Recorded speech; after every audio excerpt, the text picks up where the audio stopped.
Gaza में जंगबंदी समझौते पर इख्तलाफ यहां बढ़ता जा रहा है, जिसकी वजह से जंगबंदी की राह फिर से मुश्किल दिखाई दे रही है। हमास ने गाजा में बंधकों और जंगबंदी समझौते के लिए अमेरिका की नई तजवीज का जवाब दिया है। हमास ने तजवीज में कई तरमीम की है, जिसमें जंग को खत्म करने की मांग भी शामिल है। फिलिस्तीनी ग्रुप ने एक बयान में कहा है कि वो इस समझौते के तहत इसराइल की तरफ से कई फिलिस्तीनी कैदियों की रिहाई के बदले में 10 जिंदा बंधकों और 18 लाशों को हवाले करेगा। एसोसिएटेड प्रेस ने हमास के अफसर ने कहा है कि मुजविज़ा तरमीम अमेरिकी गारंटी बंधकों की रिहाई का वक्त, इमदाद की डिलीवरी और इजरायली फौज की वापसी पर मरकूज है। हमास के तरमीम को गाजा में समझौते के लिए अमेरिकी खुसूसी सफीर स्टीव विटकॉफ ने खारिज करते हुए पूरी तरह से नाकाबिल कबूल और पीछे ले जाने वाला बताया। मुज़ाकरात में सीधे तौर पर शामिल एक ज़राए के हवाले से बताया गया है कि हमास के रद्द-ए-अमल में एक मांग शामिल है जो 60 दिनों के बाद जंगबंदी के आखिर तक बातचीत पूरी नहीं होने पर इसराइल की लड़ाई फिर से शुरू करना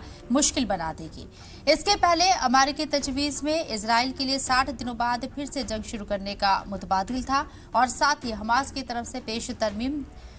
तजवीज में 10 बंधकों की रिहाई को 60 रोजा जंगबंदी के दौरान लंबे वक्त में किए जाने की बात की गई, जबकि अमेरिकी तजवीज में इसे पहले और 7वें दिन 2 बैचों में किए जाने की बात कही गई। विटकॉफ ने एक्स पर एक पोस्ट में कहा है कि मुझे अमेरिका तजवीज पर हमास का रद्द-ए-अमल मिला है, ये पूरी तरह से नामंजूर है और सिर्फ हमें पीछे ले जाएगा। उन्होंने आगे मजीद कहा कि हमास को उस रूपरेखा तजवीज को मंजूर करना चाहिए ताकि हम आगे की बातचीत शुरू कर सकें। अमेरिकी मुज़ाकरात ने कहा है कि यही एक वाहिद तरीका है जिससे हम आने वाले दिनों में 60 रोज़ा जंगबंदी समझौते पर पहुंच सकते हैं, जिसमें आधे जिंदा यरगमालियों और कई मुर्दा यरगमालियों को अपने परिवारों के पास वापस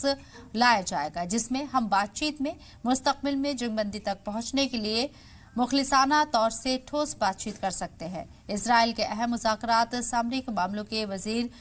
रॉन डर्मर के दस्तखत के बाद इस हफ्ते की शुरुआत में अमेरिका का नया प्रस्ताव, नई तजवीज़ हमास को भेजी गई थी। अब देखना होगा कि जंगबंदी की तजवीज़ कामयाब होती है या इख्तलाफ का शिकार होकर खत्म हो जाएगी और इसराइल का जुल्म सितम गाजा पर यूं ही जारी रहेगा।